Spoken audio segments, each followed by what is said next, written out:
네, 안녕하세요. 이번 시간은 파트 2 최신 기출문제에서 2회의 기출문제를 풀어볼 시간이 되겠습니다.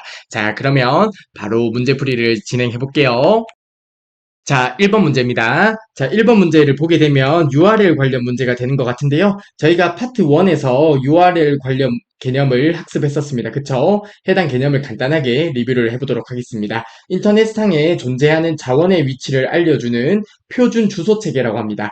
자, URL이라고 하면 생소해 보일 수 있지만 저희가 항상 사용하는 것들이에요. 자, 예를 들어서 저희가 네이버 접속할 때 www.naver.com 이라고 접속하잖아요. 자, 이러한 것들이 URL이에요. 그쵸? 자, 한번 URL의 형태를 같이 볼게요. 자, 프로토콜이 먼저 나오네요. 자, 프로토콜이라고 하면 통신규약 또는 규칙 또는 서비스라고 합니다. 아무튼 자, 어떤 서비스가 나오고요. 자, 그러면 해당 웹페이지 같은 경우에는 HTTP라는 프로토콜을 사용하게 돼요. 자, 아무튼 간에 프로토콜이 먼저 나오게 되고요. 그 다음에 호스트 주소, 즉 서버 주소가 나오게 됩니다. 자, 호스트 주소, 다른 말로는 서버 주소라고도 합니다.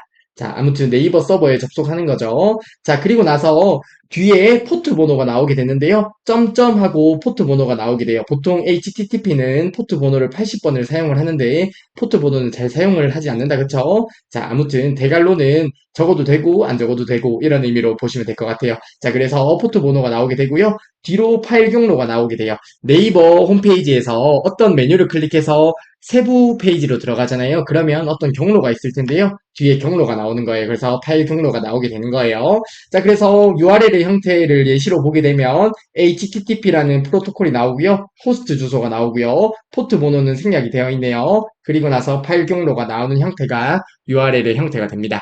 자, 그리고 서비스별 포트 번호가 있는데요. 자, 해당 부분은 특정 서비스에 따라서 사용하는 포트 번호가 정해져 있는 것들이 있어요. 저희가 자주 사용하는 것들은 그런데 HTTP 같은 경우는 80번을 사용을 하고요. 뉴스는 19를 사용을 하고요. 텔넷은 23을 사용을 하고요. FTP 같은 경우는 21을 사용을 합니다.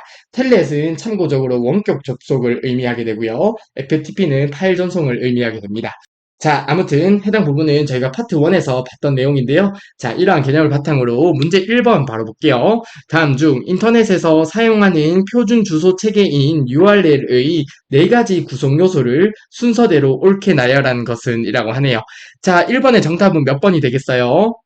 1번의 정답은 1번이 되겠다. 그쵸? 처음에 프로토콜이 먼저 나오고요. 그리고 나서 호스트 주소가 나오는데 다른 말로 서버 주소라고 합니다. 그리고 나서 포트 번호가 나오고요. 그리고 나서 세부 파일 경로가 나오게 되는 거죠. 자, 이렇게 네 가지가 URL의 구성 요소라고 보시면 되겠네요.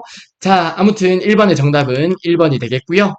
자, URL의 형태는 처음에 프로토콜이 나온 다음에 호스트 주소, 즉 서버 주소가 나오고요. 포트 번호, 그리고 파일 경로가 나오게 됩니다. 자, 이러한 이유로 1번의 정답은 1번이 되겠네요. 네, 다음으로 2번 문제 보도록 하겠습니다. 어떤 프로그램이나 장치가 다른 프로그램이나 장치의 일을 잠시 중단시키고 자신의 상태 변화를 알려주는 것을 뜻하는 용어로 옳은 것은 이라고 하네요. 자, 우선은 2번의 정답은 2번이 되고요. 문제에 나오는 내용보다는 풀이에 나오는 내용으로 시험 문제에 조금 더 잘 출제가 되기는 해요. 자, 한번 볼게요. 자, 2번의 정답은 2번이라고 했습니다. interrupt란 프로그램 실행 도중에 예기치 않은 상황이 발생했을 때 발생한 상황을 처리한 후에 실행 중인 작업으로 복귀하는 것을 의미합니다. 이렇게 표현을 하면 interrupt가 되고요. 그리고 문제의 내용을 보게 되면 다른 프로그램이나 장치의 일을 잠시 중단시키고 자신의 상태 변화를 알려주는 것도 interrupt라고 합니다.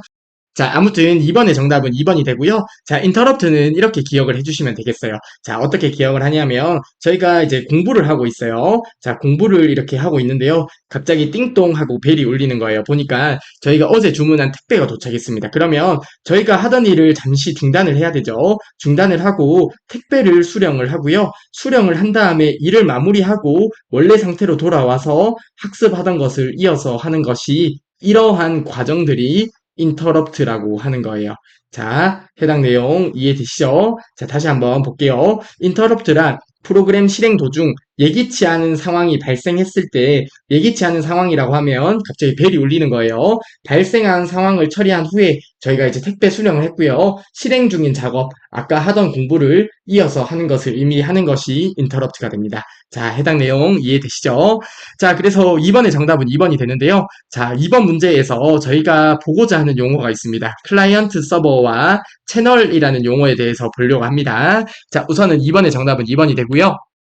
자, 저희가 보기 1번과 보기 4번의 내용을 좀 보려고 해요. 자, 우선은 채널을 먼저 보겠습니다. 보기 4번에 있는 채널을 먼저 볼게요. 자, 채널이라고 하면 주변 장치에 대한 제어 권한을 CPU로부터 받아와서 CPU 대신 입출력을 관리하는 장치를 채널이라고 합니다. 즉, 중앙 처리 장치와 입출력 장치 사이의 속도 차이로 인한 문제점을 해결하는 장치가 채널이라고 하는 장치가 됩니다. 자, 중앙 처리 장치 CPU가 있고요. 입출력 장치가 있습니다. 자, 중앙 처리 장치는 아주 빠르다고 했죠. 중앙 처리 장치가 아주 빠르고요. 중앙 처리 장치는 할 일이 많습니다. 그래서 상대적으로 느린 입출력 장치를 계속 기다릴 수가 없어요. 그렇기 때문에 채널이라는 장치에서 CPU로부터 입출력 장치의 제어 권한을 받아오는 거예요. 그러면 입출력 장치에 대한 제어 권한을 채널이 가지기 때문에 중앙 처리 장치 CPU는 다른 일을 할 수 있는 거겠죠. 자, 이러한 역할을 하는 것이 채널이 됩니다.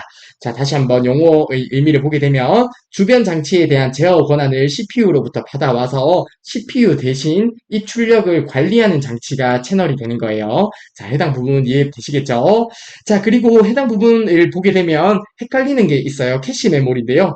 캐시 메모리 같은 경우는 중앙 처리 장치와 주기억 장치 사이에서 속도 차이를 개선하는 메모리가 캐시 메모리였다. 그쵸? 자, 그래서 중앙 처리 장치가 있고요. 주기억 장치 사이에서 두 장치 사이의 속도 차이를 개선하는 메모리는 캐시 메모리가 되는 거예요. 자, 해당 부분 헷갈리면 안 되겠다. 그쵸? 자, 다시 한번 그림으로 정리하게 되면 CPU 중앙 처리 장치가 있습니다. CPU 중앙 처리 장치가 있고요. 그리고 주기억 장치가 있는 거예요. CPU가 빠르다고 했죠. 상대적으로 주기억 장치는 CPU보다 느린데요. 그래서 이러한 속도 차이를 개선하기 위해서 사이에 캐시템과 같은 역할을 하는 캐시 메모리가 있었습니다. 그쵸?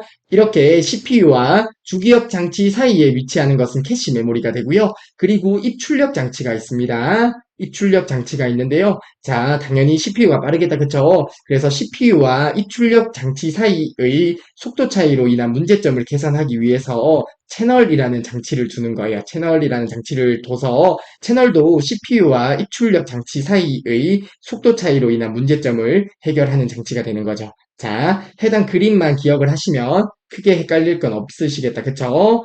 자, 그래서 채널에 대해서 알아보았고요. 자, 다음으로 저희가 클라이언트 서버 방식에 대해서 알아보도록 하겠습니다. 자, 우선 필기한 거는 좀 지울게요.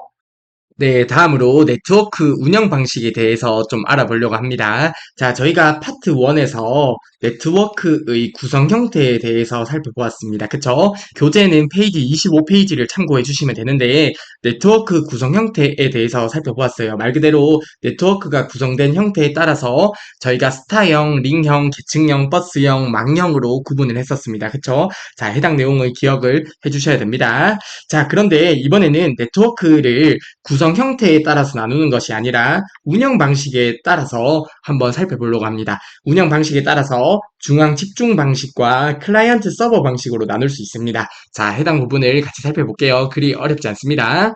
자, 우선은 중앙 집중 방식 같은 경우는 가운데에 컴퓨터가 있어요. 말 그대로 가운데에 있는 컴퓨터에 집중을 하는 거예요. 모든 데이터를 중앙에 있는 컴퓨터가 처리하는 방식이 중앙 집중 방식이 됩니다. 즉, 어떤 데이터든 간에 중앙에 있는 컴퓨터가 처리를 하는 거죠. 이러한 방식이 중앙 집중 방식이 되고요. 그리고 클라이언트 서버 방식 같은 경우는 서버가 있고 클라이언트가 있습니다. 자, 한번 의미를 볼까요? 정보를 제공하는 서버와 서버는 정보를 제공하는 쪽이에요. 그리고 정보를 요구하는 클라이언트로 구성되어 있는 방식이 서버 클라이언트 방식이 됩니다. 자, 다시 한번. 정보를 제공하는 쪽이 서버가 돼요. 정보를 제공하는 쪽이 서버가 되고요. 정보를 요청하는, 즉 정보를 요구하는 쪽이 클라이언트가 되는 거예요. 서버와 클라이언트가 모두 처리 능력을 가지는데요. 그렇기 때문에 분산 처리 환경에 적합하다는 특징이 있습니다. 자, 해당 부분에서 기억할 것은 클라이언트 서버 방식은 분산 처리 환경에 적합하다는 것 기억을 해주시고요.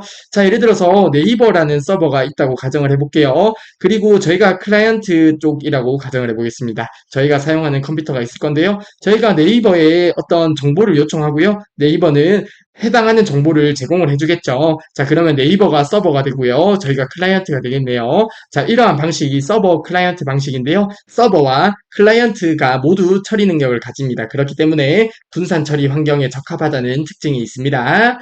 자, 네트워크 운영 방식에 따라서 중앙에 집중되어 있으면 중앙 집중 방식이 되고요. 서버와 클라이언트로 구성이 되면 클라이언트 서버 방식이라고 하는데요. 클라이언트 서버 방식은 분산 처리 환경에 적합하다는 거 함께 기억을 해주시면 좋겠습니다. 자, 아무튼 저희가 이번 문제에서 interrupt라는 용어에 대해서 살펴보았고요. 클라이언트 서버와 채널에 대한 용어도 살펴보았습니다. 자, 해당 용어들은 시험 문제에 종종 나오기 때문에 기억을 해주셨으면 좋겠습니다. 자, 아무튼 이번의 정답은 2번이 되겠습니다. 네, 다음으로 3번 문제 보도록 하겠습니다. HTTP 프로토콜에 대한 설명으로 옳지 않은 것은 이라고 하네요. 자, 프로토콜이라고 하면 일반적으로 뭐 규칙, 아니면 규약, 아니면 서비스라고 한다고 했었다. 그쵸? 자, 아무튼 어떤 규칙이나 규약 서비스를 이야기하는데요. 그러면 HTTP 서비스에 대한 설명으로 옳지 않은 것은 이렇게 해석을 하시면 되겠습니다. 자, 보기 1번입니다. 하이퍼텍스트 문서를 전송하기 위한 규약이라고 하는데요. 뭐 어떤 규칙이나 규약이라는 의미가 있다고 했다. 그쵸? 자, 아무튼 하이퍼텍스트 트랜스퍼 전송 프로토콜 규약이다. 그쵸? 자, 해당 용어에 모든 의미가 있네요. 자, 하이퍼텍스트 문서를 전송하기 위한 트랜스퍼, 전송하기 위한 규약이라는 설명은 그래서 맞는 설명이 됩니다. 하이퍼텍스트라고 하면 저희가 사용하는 인터넷의 문서 구조 정도로 생각을 해주시면 될 것 같아요. 인터넷의 문서를 전송하기 위한 규약이다. 이 정도로 생각을 해주시면 될 것 같습니다. 하이퍼텍스트, 인터넷의 문서 구조 정도로 생각을 해주시면 되겠습니다. 자, 아무튼 보기 1번은 맞는 설명이 되겠고요. 보기 2번입니다. 보안 기능이 강화된 HTTP는 HTTPS라고 하는데요. 보기 2번의 설명도 맞는 설명이고요. 주로 어떤 보안이 강화된 이라는 내용이 들어가면 마지막에 S가 붙는 경우가 많아요. 아니면 앞쪽에 어떤 뭐 S가 붙는 경우도 있긴 한데요. 아무튼 이렇게 뒤쪽에 S가 붙는 경우에 보안 기능이 강화된 것으로 생각을 해주시면 되겠습니다. 그래서 실제로 보안이 강한 회사 같은 경우에는 회사 자체적으로 예를 들어서 A 회사에서는 HTTP 프로토콜을 사용을 금지하고요. HTTPS만 사용하게 하는 곳이 많습니다. 그렇기 때문에 이러한 이유는 뭐라고요? HTTPS가 보안 기능이 강화된 형식이기 때문에 그래요. 자, 아무튼 보기 2번의 설명은 맞는 설명이 되겠고요. 보기 3번입니다. 텔넷, FTP, 메일2 등이 HTTP에 포함된다고 하는데요. 보기 3번이 잘못된 설명이 되겠습니다. 자, 각각의 프로토콜이에요. 자, 텔넷이라고 하면 원격 접속이 되고요. 자, 텔넷은 원격 접속이고요. FTP 같은 경우는 파일 전송 프로토콜이 됩니다. 자, 텔넷과 FTP 정도는 기억을 해주시면 좋을 것 같고요. 메일2 같은 경우에는 메일 서비스 관련 프로토콜이라고 보시면 돼요. 자, 아무튼 텔넷이나 FTP나 메일2나 HTTP는 다 각각의 프로토콜이기 때문에 포함된다는 설명이 잘못된 설명이 되겠습니다. 따라서 3번의 정답은 3번이 되겠습니다. 자, 보기 4번. 일반적으로 HTTP 서비스는 80번 포트를 사용한다고 하는데요. 보기 4번의 설명도 맞는 설명이 되겠다. 그쵸? 자, 저희가 자주 사용하는 프로토콜에는 사용하는 포트 번호가 정해져 있다고 했는데요. 간단하게 한번 생각을 해볼까요? 자, HTTP 같은 경우는 80번 포트를 사용을 하고요. 그리고 텔넷, 원격 접속 같은 경우는 23번 포트를 사용을 했다. 그쵸? 그리고 파일 전송 같은 경우는 21번 포트를 주로 사용을 합니다. 참고적으로 해당 내용까지 기억을 하시면 너무 좋을 것 같네요. 자, 아무튼 3번의 정답은 3번이 되겠습니다. 자, 텔넷과 FTP 메일2는 HTTP와 별개의 프로토콜이 됩니다. 따라서 3번의 정답은 3번이 되겠습니다. 네, 다음으로 4번 문제 보도록 하겠습니다. 다음 중 각 지역별로 발생된 자료를 분산 처리하는 방식으로 시스템의 과부하를 방지할 수 있으며 시스템의 확장성, 유연성, 안전성, 신뢰성 등에 유리한 것은 이라고 하네요. 자, 저희가 보기 2번에서 간단하게 봤는데요. 자, 4번의 정답은 몇 번이 되겠어요? 1번이 되겠다. 그쵸? 클라이언트 서버 시스템이 될 건데요. 자, 네트워크 운영 방식 할 때 저희가 클라이언트 서버 방식을 봤습니다. 자, 클라이언트 서버 방식은 분산 처리 환경에 적합하다는 점 기억을 해달라고 말씀드렸었다. 그쵸? 자, 그래서 분산 처리하는 방식에 적합한 방식으로 클라이언트 서버 시스템, 즉 클라이언트 서버 방식을 선택해 주시면 되겠습니다. 따라서 4번의 정답은 1번이 되겠고요. 자, 아까 2번 문제를 보면서 설명을 드렸지만 한 번만 더 말씀드리면 클라이언트 서버 방식, 정보를 제공하는 서버 쪽이 있었고요. 정보를 요구하는 클라이언트 쪽이 있었습니다. 정보를 제공하는 쪽이 서버가 되고요. 정보를 요구하는 쪽이 클라이언트가 되는 거예요. 즉 서버와 클라이언트로 구성된 방식이 클라이언트 서버 방식인데요. 서버와 클라이언트 모두 처리 능력을 가지기 때문에 분산 처리 환경에 적합한 거예요. 서버도 처리 능력이 있고 클라이언트도 처리 능력이 있기 때문에 분산 처리 환경에 적합하다고 했습니다. 자, 이러한 이유로 4번의 정답은 1번이 되겠습니다. 네, 다음으로 5번 문제 보도록 하겠습니다. 다음 중 아래 내용이 설명하는 네트워크 장비에 대한 문제가 되겠네요. 네트워크에서 디지털 신호를 일정한 거리 이상으로 전송시키면 신호가 감쇄되므로 감쇄가 맞는 표현인가요? 자, 감소, 감쇄 비슷한 표현인 것 같다. 그쵸? 자, 아무튼 감쇄되므로 디지털 신호의 장거리 전송을 위해서 수신한 신호를 재생하거나 출력 전압을 높여 전송하는 장치는 어떤 장비가 되겠어요? 리피터가 되겠다. 그쵸? 저희가 파트 1에서 네트워크 관련 장비를 학습했었다. 그쵸? 자, 해당 부분도 시험 문제에 잘 출제되기 때문에 꼭 기억을 해주셔야 됩니다. 자, 리피터. 리핏하면 반복이라는 의미가 있잖아요. 반복을 계속하면 증폭이 되겠다. 그쵸? 자, 그래서 이렇게 기억을 해주시면 됩니다. 자, 리피터라는 장비는 전송 과정 중 약해진 디지털 신호를 증폭해서라는 이야기가 나오면 리피터 장비 떠올려 주시면 되겠습니다. 증폭해서 다음 구간으로 전송하는 장치가 리피터가 됩니다. 따라서 5번의 정답은 2번이 되겠습니다. 자, 다른 장비도 간단하게 살펴볼까요? 자, 라우터 기억하시죠? 라우터 루트 하면 길이잖아요. 자, ER이 붙으면 보통 하는 사람 이런 의미가 있잖아요. 그래서 라우터라고 하면 길을 찾아주는 사람이라고 생각을 하면 되겠습니다. 자, 라우터 가장 최적의 IP 경로를 설정하는 장비라고 하면 라우터를 떠올려 주시면 되겠습니다. 즉, 라우터는 길을 찾아주는 장비죠. 최적의 IP 경로를 설정해주는 장비가 라우터가 되고요. 자, 다음으로 브릿지 한번 볼까요? 자, 브릿지도 기억나시죠? 자, 근거리 통신망 랜이 있었어요. 근거리 통신망 랜과 랜 사이를 연결해주는 장비가 브릿지가 된다. 그쵸? 자, 브릿지라고 하면 다리라는 의미가 있잖아요. 자, 브릿지. 다리로 생각을 해주시면 되겠습니다. 근거리 통신망을 연결해주는 장비가 브릿지가 되고요. 그리고 추가적으로 기억할 것은 브릿지라는 장비는 프로토콜의 변환 없이 네트워크를 확장하는 장비였습니다. 자, 그리고 게이트웨이입니다. 게이트웨이면 공항의 게이트 생각해 주시면 되겠네요. 다른 네트워크와 데이터를 주고받기 위한 출입구 역할을 하는 장비가 게이트웨이가 되었습니다. 공항의 게이트 생각하면 쉽게 외울 수 있겠다. 그쵸? 자, 이렇게 네트워크 관련 장비는 시험 문제에 자주 출제가 됩니다. 그렇기 때문에 꼭 기억을 해주시면 좋겠습니다. 자, 라우터, 길을 찾아줍니다. 라우터 하면 최적의 IP 경로 설정 떠올려 주시면 되겠고요. 리피터, 신호 증폭을 떠올려 주시면 되겠습니다. 브릿지는 다리 생각하면서 근거리 통신망을 연결해주는 장비다. 프로토콜의 변환 없이 네트워크를 확장한다. 이렇게 기억을 해주시면 되겠고요. 게이트웨이는 다른 네트워크와 데이터를 주고받기 위한 출입구 역할을 하는 장비라고 생각을 해주시면 되겠습니다. 자, 아무튼 네트워크 관련 장비를 살펴보았고요. 아무튼 5번의 정답은 2번이 되겠다. 그쵸? 전송 과정 중 약해진 신호를 증폭하는 장비는 리피터에 관한 설명이 되겠습니다. 따라서 5번의 정답은 2번이 되겠습니다. 네, 다음으로 6번 문제 보도록 하겠습니다. 다음 중 컴퓨터에서 데이터를 표현하기 위한 코드에 관한 설명으로 옳지 않은 것은 이라고 하네요. 자, 해당 부분도 저희가 파트 1에서 학습을 했었다. 그쵸? 저희가 파트 1에서 문자를 표현하는 문자 표현 코드에 대해서 학습을 했었습니다. 관련 개념을 간단하게 살펴볼게요. 우선은 BCD 코드가 있네요. 다른 말로 이진화 십진이라고도 하는데요. B가 바이너리의 약자다. 그쵸? 그래서 바이너리가 이진이라는 의미가 있습니다.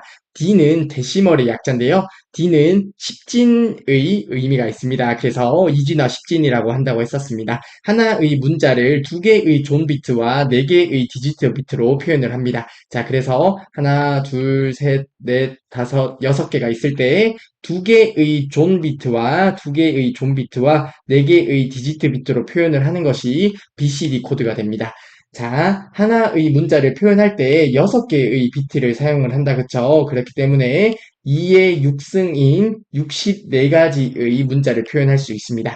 그리고 BCD 코드 같은 경우는 영문 소문자를 표현하지 못한다는 특징도 있었고요. 해당 내용도 당연히 기억을 해주셔야 됩니다. 자, 아스키 코드예요. 하나의 문자를 3개의 존 비트와 4개의 디지트 비트로 표현을 하는 것이 아스키 코드가 돼요. 자, 그러면 하나의 문자를 표현하기 위해서 하나, 둘, 셋, 넷, 다섯, 여섯, 일곱 개가 있을 때 세 개의 존 비트와 네 개의 디지트 비트로 문자를 표현을 하는 것이 아스키 코드가 되는데요. 하나의 문자를 표현할 때 7개의 비트를 사용한다, 그쵸? 그래서 2의 7승인 128가지의 문자를 표현할 수 있습니다. 자, 미국 표준 코드다, 그쵸? 아메리칸 스탠다드 코드예요. 미국 표준 코드로서 데이터 통신용에 주로 사용을 합니다.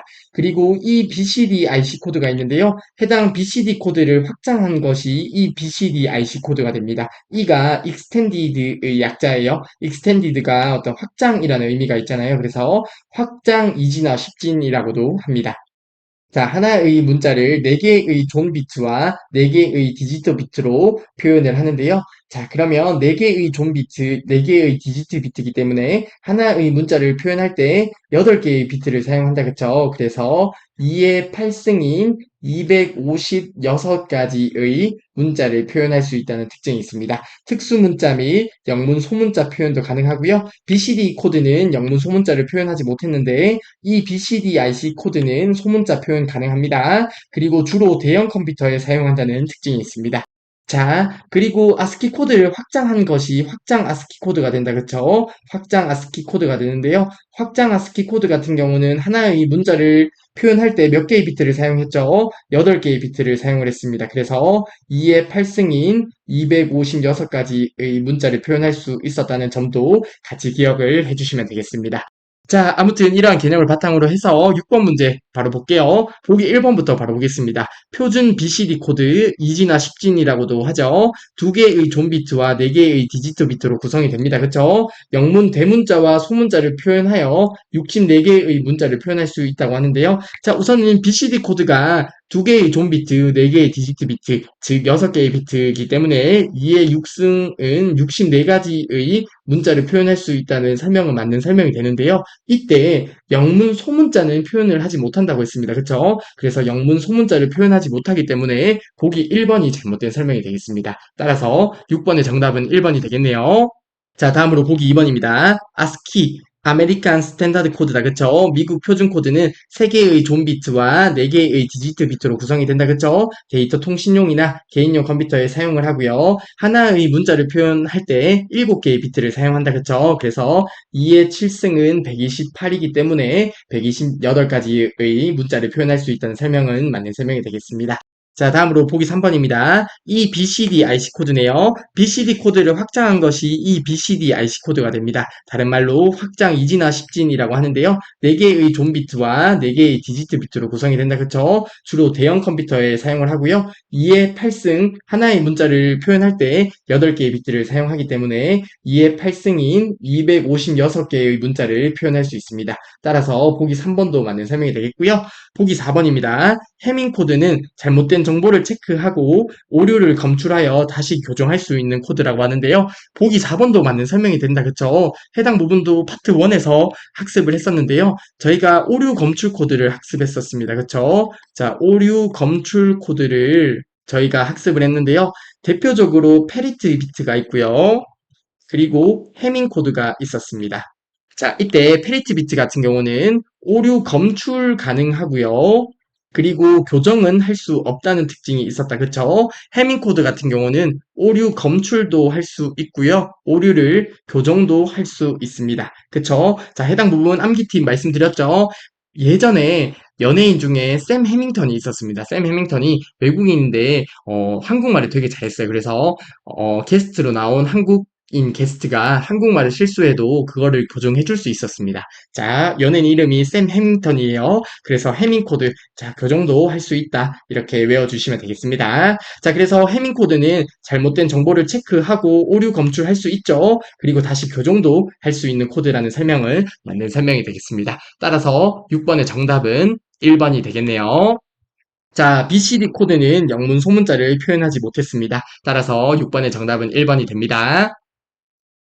네, 다음으로 7번 문제 보도록 하겠습니다. 다음 중 인트라넷에 대한 설명으로 옳은 것은 이라고 하네요. 저희가 파트 1에서 인트라넷과 엑스트라넷에 대해서 살펴봤습니다. 그쵸? 자, 되게 쉬운 개념이었습니다. 자, 인트라넷 같은 경우는 인터넷 기술을 이용하여 조직 내부의 업무를 수행할 수 있도록 하는 시스템이 인트라넷이 되고요. 엑스트라넷 같은 경우는 기업과 기업 간의 인트라넷을 서로 연결하여 협력업체 간의 효율적인 업무 처리를 위한 시스템이 엑스트라넷이 되었습니다. 그쵸? 자, 그러면 7번의 정답은 몇 번이 되겠어요? 7번의 정답은 2번이 되겠다. 그쵸? 자, 인터넷 기술을 이용하여 조직 내의 각종 업무를 수행할 수 있도록 만든 네트워크 환경이다라는 설명이 인트라넷에 관한 설명이 되겠습니다. 자, 인트라넷은 조직 내부의 업무죠. 자, 그러면 보기 4번 같은 경우가 엑스트라넷이 되겠네요. 그쵸? 해당 설명이 엑스트라넷이 되겠습니다. 자, 기업체가 협력업체와 협력업체 간의 어떤 효율적 업무 처리를 위한 시스템이 엑스트라넷이 되죠. 고객 간의 정보 공유를 목적으로 구성한 네트워크다라는 설명은 엑스트라넷에 관한 설명이 되겠습니다.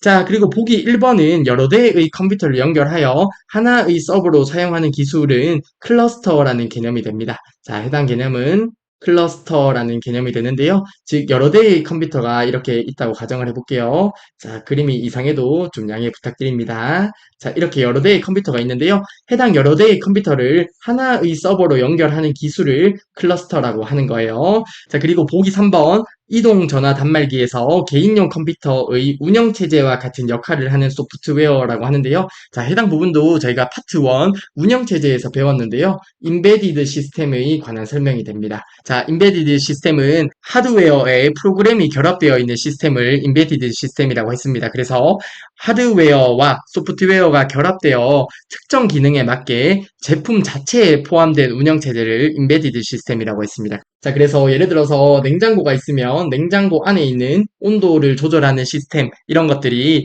인베디드 시스템이 되었는데요. 자, 보기 3번의 이동전화 단말기, 즉 핸드폰에 개인용 컴퓨터의 운영체제와 같은 역할을 하는 소프트웨어가 있는데요. 그러한 것들을 인베디드 시스템이라고 합니다.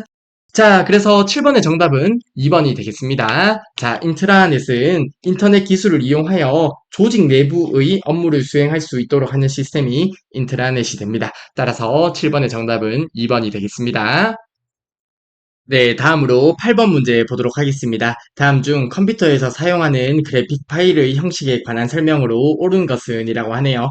자, 저희가 그래픽 파일 관련해서 형식들을 파트 1에서 학습을 했었었는데요. 그쵸? 자, 해당 파일 형식은 시험 문제에 자주 출제가 됩니다. 자주 출제가 되지만 해당 부분에서는 어떻게 보면 암기할 부분이 많기 때문에 제가 개인적으로 그렇게 좋아하지 않는다고 말씀을 드렸어요. 자, 그래도 시험 문제 자주 출제되는 것은 맞고요. 제가 확실하게 말씀드릴 수 있는 것은 해당 부분을 외우지 않더라도 시험 문제에 합격하는 데는 문제가 없습니다. 대신에 어떤 엑셀의 함수를 조금 더 잘 이해한다든지 그런 게 있으면 너무 좋겠다. 그쵸? 자, 아무튼 제가 그렇다고 문제풀이를 하지 않을 수는 없으니 문제풀이를 해드릴 건데요. 그래도 그래픽 파일 형식 같은 경우에는 시험 문제에 더욱 자주 출제되기 때문에 해당 부분 정도는 외워주셔도 괜찮을 것 같습니다. 자, 아무튼 저희가 파트 1에서 봤던 그래픽 파일 형식을 살펴볼게요. 자, 첫 번째로 BMP가 나오네요. BMP는 윈도우 표준 비트맵 파일 형식입니다. 저희가 그래픽을 표현하는 방식에 비트맵 방식이 있었고 벡터 방식이 있었다. 그쵸? 자, 해당 BMP, JPG, GIF, PNG 같은 경우는 모두 비트맵 방식의 예제입니다. 그쵸? 자, 아무튼 비트맵 방식, 벡터 방식 해당 부분까지 설명은 생략을 할게요. 해당 부분은 당연히 지금쯤이면 알고 계셔야 된다 생각을 합니다. 자, 아무튼 BMP 방식은 윈도우 표준 비트맵 파일 형식이고요. 그리고 압축을 하지 않기 때문에 고해상도의 이미지를 표현할 수 있지만 당연히 압축을 하지 않으므로 용량이 크다는 특징이 있겠습니다. 자, 그리고 JPG, JPEG라고도 하는데요. 사진과 같은 정지 영상을 표현하기 위한 표준 압축 방식이고요. 픽셀당 24비트의 색상을 표현해요. 픽셀이라고 하면 하나의 점이라고 생각하면 돼요.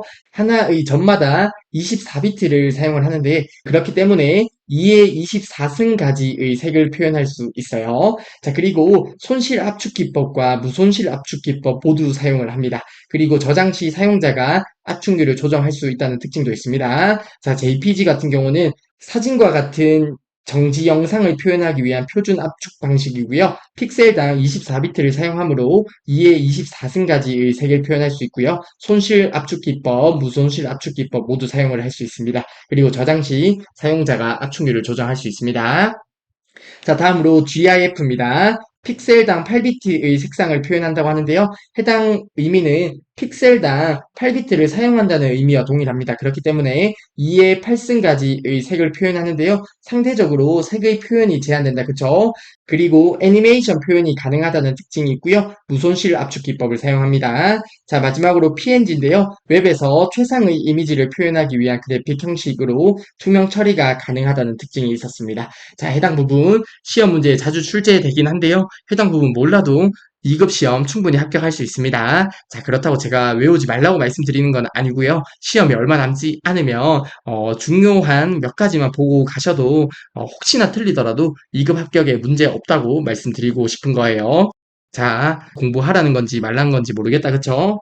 자, 아무튼 해당 개념을 바탕으로 해서 8번 문제 보도록 하겠습니다. 자, 보기 1번부터 바로 볼까요? BMP 파일은 윈도우에서 기본적으로 지원하는 포맷으로 만든 설명이다. 그쵸? 고해상도 이미지를 제공하지만 압축을 사용하지 않으므로 파일의 크기가 크다고 하는데요. 보기 1번의 설명은 모두 맞는 설명이 되겠네요. 자, 그러면 8번의 정답은 1번이 되겠습니다. 자, BMP 파일 같은 경우는 윈도우에서 기본적으로 사용하는 형식이고요. 고해상도 이미지를 제공하죠. 왜냐하면 압축을 사용하지 않기 때문에 당연히 고해상도 이미지가 나오겠지만 파일의 크기가 크다는 특징이 있었습니다. 자, 보기 1번은 맞는 설명이 되겠고요. 보기 2번입니다. JPG 파일은 무손실 압축 기법을 사용하는 인터넷 표준 그래픽 파일 형식으로 자, 해당 부분까지 보면 JPG 같은 경우는 손실 압축 기법, 무손실 압축 기법 모두 사용을 하는데요.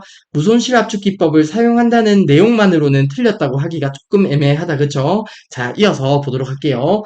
256가지의 색을 표현한다고 하는데요. 해당 부분은 잘못되었네요. 자, 2의 8승이 256이다. 그쵸? 256가지의 색을 표현한다는 것은 GIF의 특징이 되겠습니다. 그리고 배경을 투명하게 표현할 수 있으며 투명 처리가 가능한 것은 PNG에 관한 설명이 되겠다. 그쵸? 자, 보기 2번이 짬뽕이 되었네요. 애니메이션으로도 표현할 수 있다고 하는데요. 해당 부분은 또 GIF의 특징이 되겠습니다. 자, 아무튼 보기 2번은 전혀 잘못된 보기가 되겠습니다. 자, 보기 3번입니다. GIF는 손실과 무손실 압축 기법을 모두 사용할 수 있으며 24비트 트루 컬러를 사용하여 색을 표현하기 때문에 사진과 같은 선명한 사진을 표현할 수 있다고 하는데요. 자, 보기 3번 전체가 JPG에 관한 설명이 되겠다. 그쵸? 손실 압축 기법, 무손실 압축 기법 모두 사용을 하고요. 24비트를 사용을 하고요. 그렇기 때문에 사진과 같은 선명한 사진을 표현할 수 있다. 모두 JPG에 관한 설명이 되겠습니다. 따라서 보기 3번도 잘못된 보기가 되겠고요. 보기 4번입니다. WMF 방식은 비손실 그래픽 파일 포맷의 하나이다. 특허 문제가 얽힌 GIF와 JPG 포맷의 문제를 해결하고 개선하기 위해 고안되었다고 하는데요. 해당 설명은 PNG에 관한 설명이 되겠습니다. 해당 PNG 파일 형식 같은 경우는 GIF와 JPG의 장점을 모아놓은 파일 형식이라고 보시면 돼요. 그렇기 때문에 PNG 파일 형식에 대한 설명이 되겠고요. WMF 같은 경우는 비트맵 방식이 아니라 벡터 방식의 그래픽 파일 형식이 되겠습니다. 벡터 방식의 파일 형식에는 AI와 WMF가 있다고 했었습니다. 그쵸? 자, 해당 부분 파트 1에서 말씀드렸던 거 기억나죠? 자, 해당 부분도 외우는 팁도 드렸는데요. 자, 벡터 방식은 V잖아요. 해당 V와 비슷합니다. V를 뒤집어 놓은 것 같다. 그쵸? 그리고 V가 두 개 있는 것 같습니다. 자, 이렇게 AI와 WMF는 벡터 방식이다라는 정도는 기억을 해주시면 좋겠습니다. 따라서 WMF 방식 같은 경우는 벡터 방식의 파일 형식이 되고요. 그리고 나머지 설명들은 PNG에 관한 설명이 되겠습니다. 자, 아무튼 보기 4번도 잘못된 보기가 되겠습니다. 자, 8번의 정답은 1번이 되겠네요. 자, BMP 파일은 압축을 하지 않아서 파일 용량이 크다, 그쵸? 그래서 보기 1번은 맞는 설명이 되겠습니다. 네, 다음으로 9번 문제 보도록 하겠습니다. 9번 문제 보면 컴파일러와 인터프리터에 관한 문제가 되겠네요. 자, 저희가 파트 1에서 학습했던 내용입니다. 그쵸? 자, 해당 개념 한 번만 더 리뷰를 하고 9번 문제를 풀어보도록 하겠습니다. 자, 저희가 사람이 코드를 작성한다. 그쵸? 자, 코드를 작성하는데요. 작성한 코드는 당연히 컴퓨터가 이해하지 못하겠다. 그쵸? 컴퓨터는 해당 코드를 이해하지 못합니다. 그렇기 때문에 컴퓨터가 이해할 수 있는 언어로 번역하는 과정이 필요한데요. 해당 부분을 언어 번역 프로그램이라고 하는데 이때 컴파일러와 인터프리터가 있는 거예요. 해당 컴파일러와 인터프리터의 특징을 비교하면서 학습을 하면 된다고 했습니다. 자, 컴파일러가 있고요. 그리고 인터프리터가 있습니다.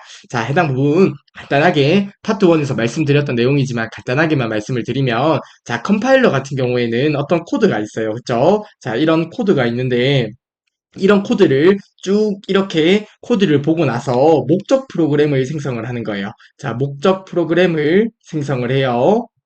자, 컴파일러 같은 경우는 코드를 쭉 본 다음에 목적 프로그램을 생성을 하는 거고요. 그리고 인터프리터 같은 경우는 어떤 코드가 있다고 가정했을 때, 자, 이런 코드가 있을 때요, 한 줄씩 번역을 하는 거예요. 인터프리터는 한 줄씩 번역하는 거예요. 자, 우선은 해당 내용을 기억하는 것부터 시작을 하면 됩니다. 자, 그래서 컴파일러는 프로그램 전체를 번역을 하고요. 그리고 인터프리터는 프로그램을 한 줄씩 번역하게 됩니다.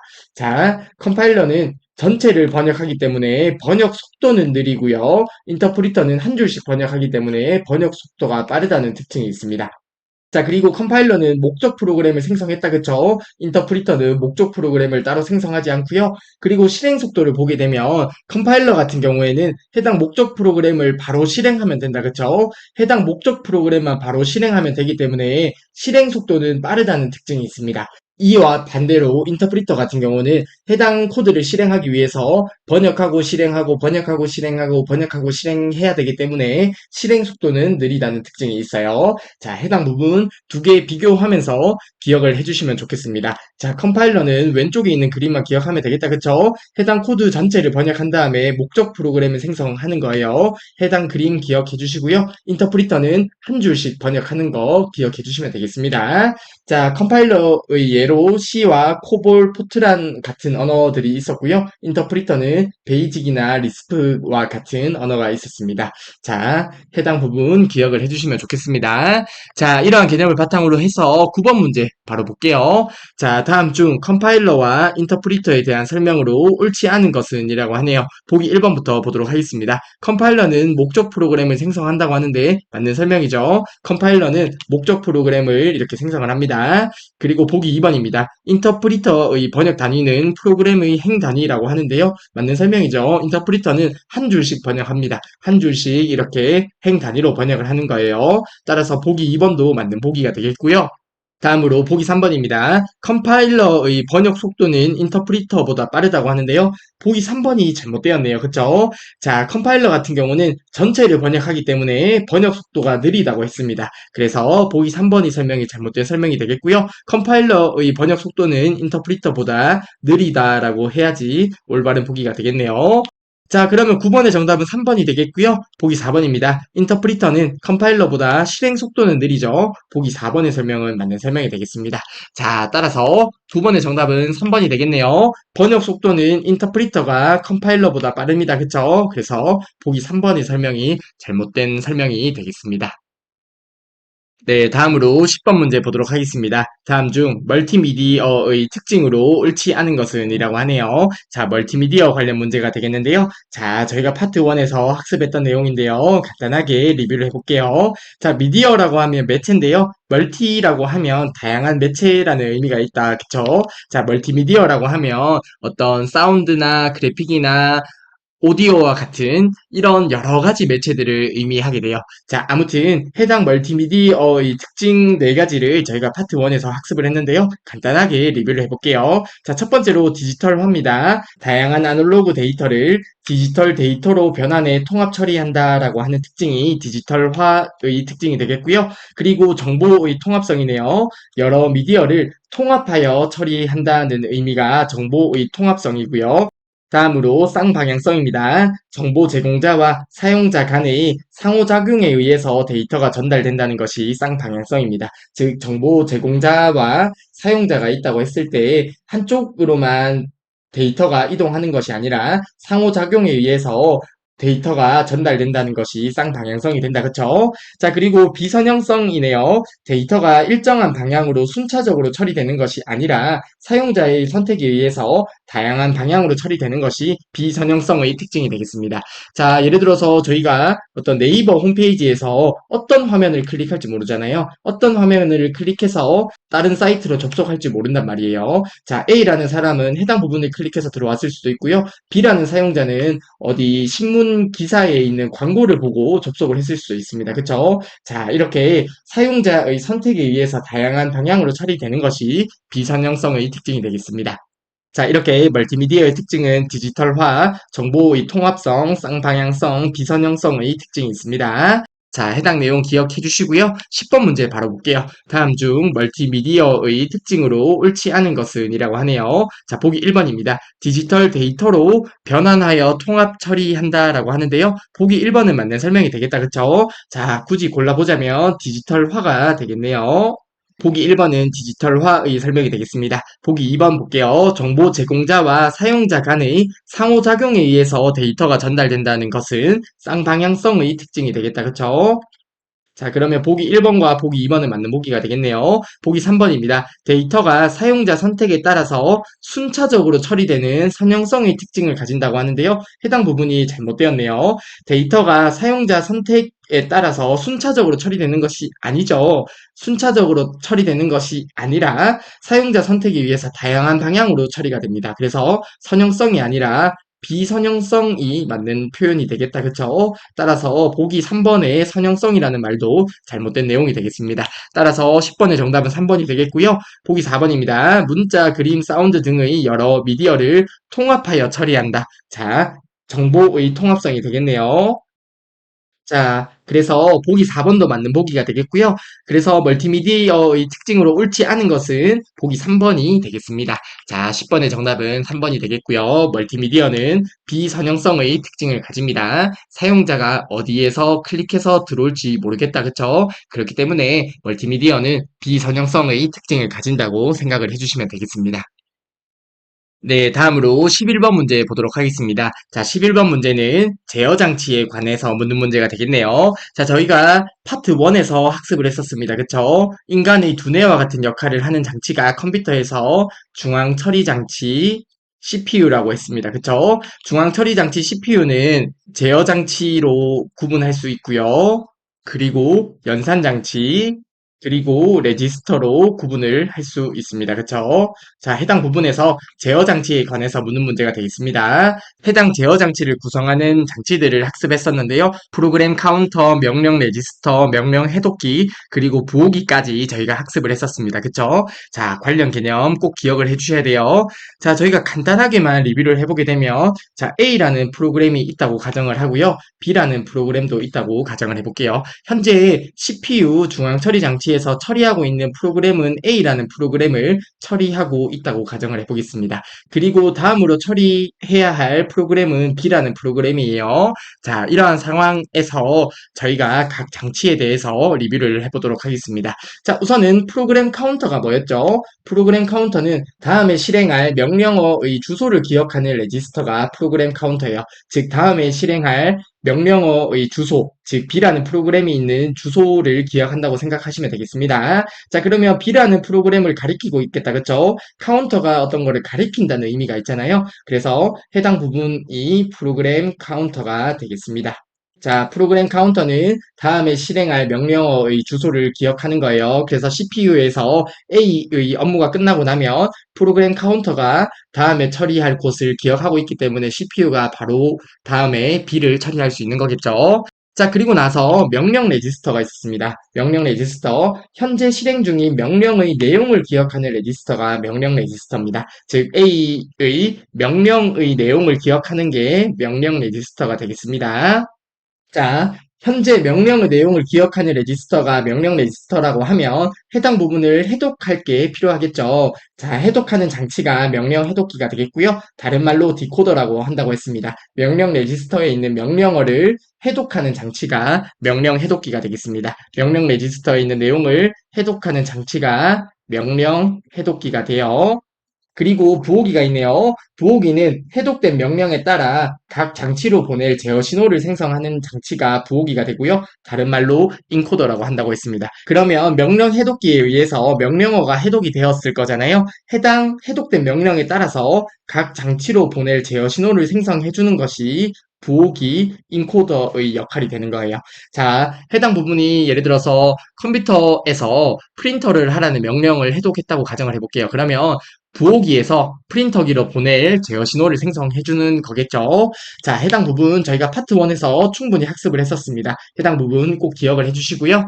자, 그러면 11번 문제를 바로 보도록 할게요. 다음 중 컴퓨터의 제어 장치에 있는 레지스터에 관한 설명으로 옳지 않은 것은 이라고 하네요. 보기 1번입니다. 다음번에 실행할 명령어의 번지를 기억하는 프로그램 계수기가 있다고 하는데요. 프로그램 카운터예요. 프로그램 카운터라고도 하고요. 다른 말로 프로그램 계수기라고도 합니다. 자, 따라서 보기 1번은 맞는 설명이 되겠고요. 보기 2번입니다. 현재 실행 중인 명령어를 기억하는 명령 레지스터. 명령 레지스터는 현재 실행 중인 명령어를 기억하는 거죠. 따라서 보기 2번도 맞는 설명이 되겠고요. 보기 3번입니다. 명령 레지스터에 있는 명령어를 해독하는 장치는 명령 해독기고요. 다른 말로 디코더라고 합니다. 보기 3번도 맞는 설명이 되겠고요. 그러면 11번의 정답은 4번이 되겠네요. 자, 4번 보기가 왜 틀렸는지 살펴볼게요. 해독된 명령어에 따라 각 장치로 보낼 제어 신호를 생성하는 것은 MBR이 아니라 부호기가 되겠다. 그쵸? 자, 부호기에 관한 설명이 되겠네요. 따라서 보기 4번이 잘못된 설명이 되겠고요. 11번의 정답은 4번이 되겠습니다. 자, 해독된 명령어에 따라 각 장치로 보낼 제어 신호를 생성하는 것은 부호기에 관한 설명이고요. 따라서 보기 4번이 잘못된 설명이 되었습니다. 그리고 참고적으로 MBR을 살펴보게 되면 자, 메모리 주소 레지스터가 있고요. 메모리 버퍼 레지스터가 있습니다. MBR은 메모리 버퍼 레지스터가 되겠죠. 자, 버퍼라고 하면 커널에 있어서는 임시라는 의미를 생각해 주시면 된다고 했습니다. 그래서 메모리 버퍼 레지스터는 데이터를 임시로 기억하는 레지스터가 메모리 버퍼 레지스터가 되고요. 그리고 메모리 어드레스 레지스터, 메모리 주소 레지스터입니다. 데이터의 주소를 기억하는 레지스터가 MAR 메모리 주소 레지스터가 됩니다. 해당 부분도 참고적으로 눈에 익혀두시면 좋을 것 같아요. 자, 아무튼 11번의 정답은 4번이 되겠습니다. 네, 다음으로 12번 문제 보도록 하겠습니다. 다음 중 컴퓨터에서 사용되는 자료를 크기가 작은 순서부터 나열한 것으로 옳은 것은 이라고 하네요. 자, 12번 이런 문제는 틀리면 안 되겠다. 그쵸? 12번의 정답은 몇 번이 되겠어요? 12번의 정답은 1번이 됩니다. 자, 해당 부분 틀리시면 안 돼요. 자, 오른쪽에 보면 저희가 파트 1에서 봤던 개념인데요. 간단하게 리뷰를 하고 다음 문제로 넘어갈게요. 자, 우선 비트가 나오네요. 정보 표현의 최소 단위가 비트입니다. 이진수 한 자리로 표현을 하고요. 자, 비트 같은 경우는 정보 표현의 최소 단위인데요. 이진수 0 또는 1로 표현을 하는 거예요. 자, 그리고 리블이 나오네요. 4개의 비트로 구성이 되고요. 2의 4승, 즉 4개의 비트가 이렇게 구성이 되니까 한 자리에 2개씩 들어올 수 있다. 그쵸? 그래서 2 곱하기 2 곱하기 2 곱하기 2를 하면 2의 4승 16개의 정보를 표현할 수 있다는 거예요. 자, 4개의 비트가 모여서 하나의 리블이 되네요. 1리블은 4비트가 되겠습니다. 그쵸? 자, 그리고 바이트입니다. 자, 바이트, 문자를 표현하는 기본 단위이고요. 8개의 비트로 구성이 됩니다. 즉, 8개의 비트가 모여서 8개의 비트가 모여서 1바이트가 되는 거예요. 자, 해당 부분 다 기억나시죠? 자, 그러면 2의 8승계의 정보를 표현할 수 있고요. 그리고 워드입니다. 컴퓨터에서 명령을 처리하는 기본 단위가 워드가 돼요. 즉, CPU가 한 번에 처리하는 데이터의 단위를 의미하는 것이랑 동일한 의미가 되겠습니다. 자, 그리고 필드가 나오고요. 레코드가 나오고요. 파일이 나오네요. 자, 파일 같은 경우는 저희가 익숙하다, 그쵸? 자, 어떤 파일이 있을 거고요. 여러 개의 레코드가 모여서 구성된 것을 파일이라고 합니다. 즉, 어떤 여러 개의 레코드가 행이라고 보시면 되겠다, 그쵸? 여러 개의 레코드가 모여서 구성된 것이 파일이 되고요. 디스크의 저장 단위로 사용이 되죠. 자, 그리고 레코드 같은 경우는 하나 이상의 필드들이 모여서 구성된 처리 단위고요. 데이터베이스에서 행을 의미합니다. 즉, 하나하나의 행을 레코드라고도 하고요. 행이라고도 합니다. 자, 그리고 필드 같은 경우는 파일 구성의 최소 단위인데요. 데이터베이스에서 열을 의미해요. 자, 해당 부분을 반대로 읽어드렸던 이유는 뭐냐면 필드와 레코드가 조금 헷갈린다고 하시는 분도 계시더라고요. 그래서 이렇게 생각하시면 돼요. 자, 예를 들어서 키와 몸무게와 그리고 시력이라는 필드, 즉 열이 있다고 해볼게요. 필드와 열은 동일한 의미로 사용이 됩니다. 자, 이때 A라는 사람은 키가 170이고요. 몸무게가 65kg고요. 시력이 1.5라고 해볼게요. 그러면 해당 부분이 하나의 레코드, 하나의 행이 되는 거잖아요. 하나의 레코드, 즉 하나의 행을 구성하기 위해서 이렇게 필드들이 필요한 거예요. 그래서 필드가 더 작은 단위라고 생각을 하시면 되겠습니다. 이러한 필드들이 모여서 레코드가 된다고 생각을 하시면 안 헷갈리실 거예요. 자, 아무튼 비트가 나오고요. 닙을 바이트 워드고요. 그리고 나서 필드가 나오고 레코드가 나오고 파일이 나오는 거예요. 자, 마지막으로 데이터베이스 관련된 데이터 파일들의 집합을 데이터베이스라고 합니다. 자, 해당 순서들 기억을 해주시면 되겠습니다. 자, 아무튼 12번의 정답은 1번이 되겠습니다. 네, 다음으로 13번 문제 보도록 하겠습니다. 자, 13번 문제 보기 전에 저희가 파트 1에서 학습했던 개념 한 가지만 리뷰를 하고 13번 문제를 보도록 하겠습니다. 자, 저희가 CPU 중앙 처리 장치에 대해서 배웠었고요. 그리고 주기억 장치에 대해서 배웠었습니다. 그쵸? 자, 주기억 장치에 두 가지가 있었는데요. 롬이 있었고 램이 있었다. 그쵸? 롬 같은 경우는 리드 온리 메모리라고 했습니다. 롬 읽기 전용인 거죠. 그래서 비휘발성이라는 특징이 있고요. 롬 바이오스, 펌웨어 등이 저장이 되어 있습니다. 그리고 램 같은 경우는 휘발성 메모리라는 특징이 있었어요. 자, 해당 내용은 당연히 지금 기억 안 나시면 안 됩니다. 자, 아무튼 주기억 장치를 롬과 램으로 구분을 할 수 있었고요. 해당 램에 대해서 조금만 더 살펴보게 되면 해당 램을 S램과 그리고 D램으로 나눌 수가 있습니다. 자, 램을 S램과 D램으로 나눌 수 있는데요. 한번 같이 살펴볼게요. 자, S램 같은 경우는 속도가 빠르고요. 값이 비싸며 캐시 메모리에 주로 사용을 합니다.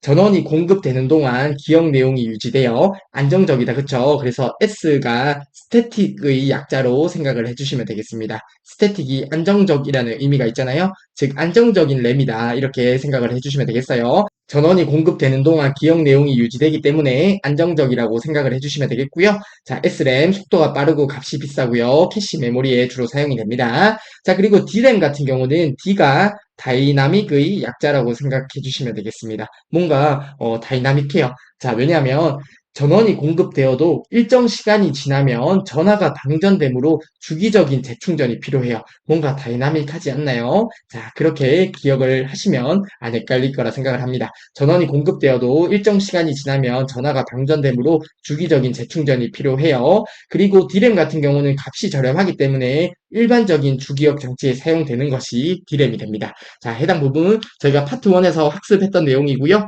해당 내용은 꼭 기억을 해주셨으면 좋겠습니다.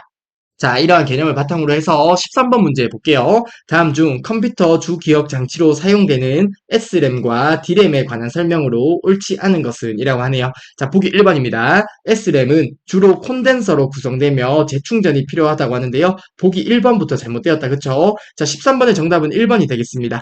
자, 주로 콘덴서로 구성이 되고 주기적인 재충전이 필요한 것은 D램에 관한 설명이에요. 보기 1번 전체가 D램에 관한 설명이 되겠습니다. D램은 콘덴서라는 걸로 구성이 되는데요. 주기적인 재충전이 필요하다고 했습니다.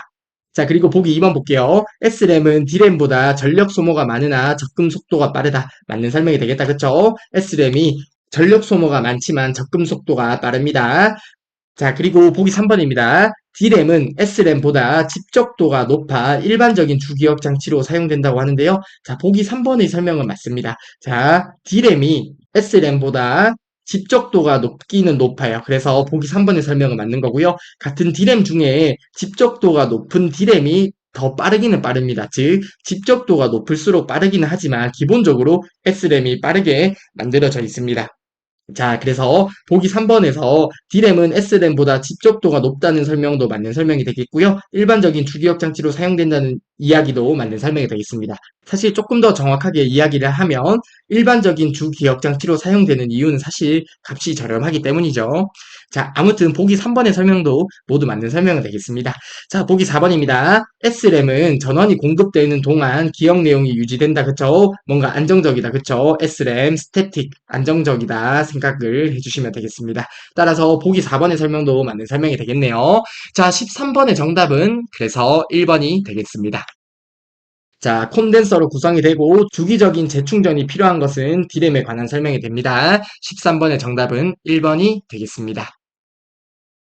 네, 다음으로 14번 문제 보도록 하겠습니다. 다음 중 윈도우 에어로피크 기능에 대한 설명으로 옳은 것은 이라고 하네요. 자, 저희가 파트 1에서 윈도우 관련 내용을 학습할 때 봤던 개념입니다. 간단하게 리뷰를 해볼까요? 자, 에어로피크예요. 작업 표시줄에서 실행 중인 프로그램의 아이콘에 마우스 포인트를 위치시키면 축소 형태의 미리 보기가 나타났었다. 그쵸? 파트 1에서는 직접 실습을 하며 보여드리긴 했는데 파트 2 기출문제에서는 해당 부분을 생략을 할게요. 자, 아무튼 에어로피크 같은 경우에는 자, 작업 표시줄에 예를 들어서 어떤 크롬을 실행하고 있다고 가정을 해볼게요. 자, 크롬의 아이콘이 있는데 마우스 포인터를 해당 부분에 위치를 시키게 되면 자, 크롬에서 사용 중인 창이 축소 형태의 미리 보기가 나타난다는 의미가 되겠습니다. 자, 그리고 바탕화면 보기를 클릭하면 바탕화면 보기는 작업 표시줄 우측 끝에 있었다. 그쵸? 해당 부분 마지막에 바탕화면 보기가 있었는데요. 해당 부분을 클릭하게 되면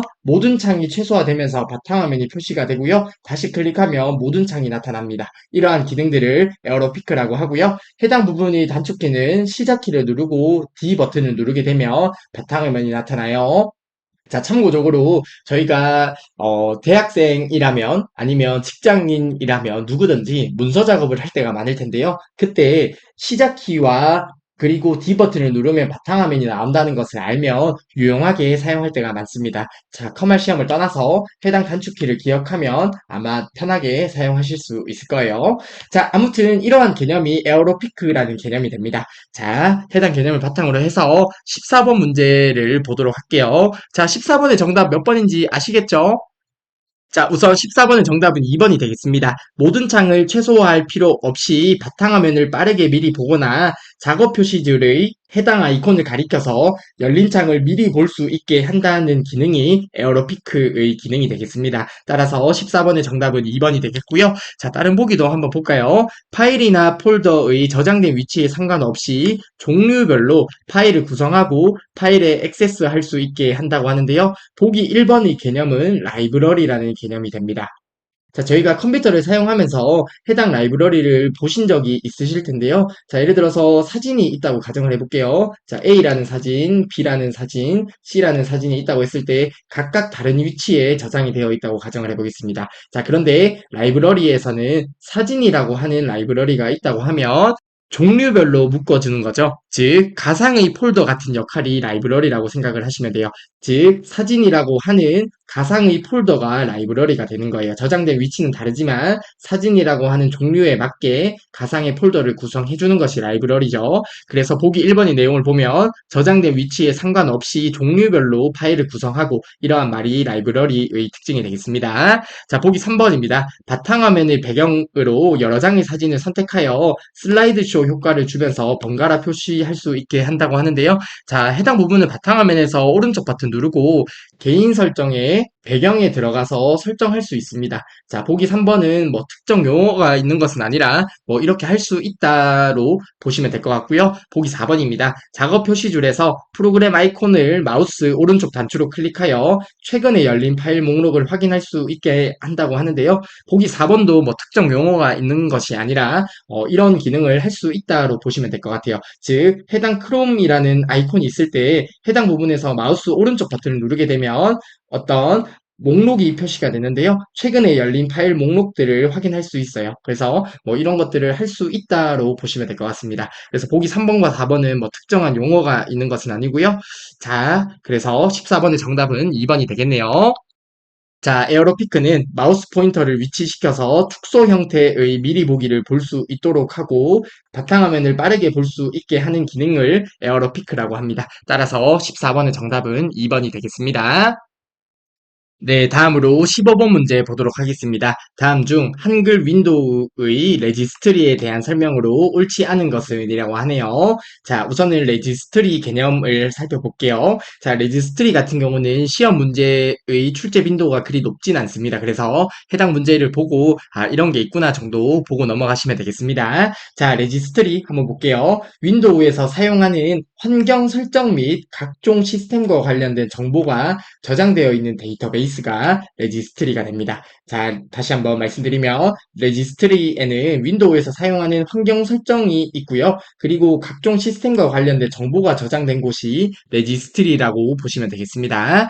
자, 이러한 개념을 바탕으로 15번 문제 한번 바로 볼게요. 자, 보기 1번입니다. 윈도우에서 사용하는 환경 설정 및 각종 시스템과 관련된 정보가 저장되어 있는 데이터베이스라고 하는데요. 해당 부분은 레지스트리의 정의가 되겠습니다. 따라서 보기 1번은 맞는 설명이 되겠고요.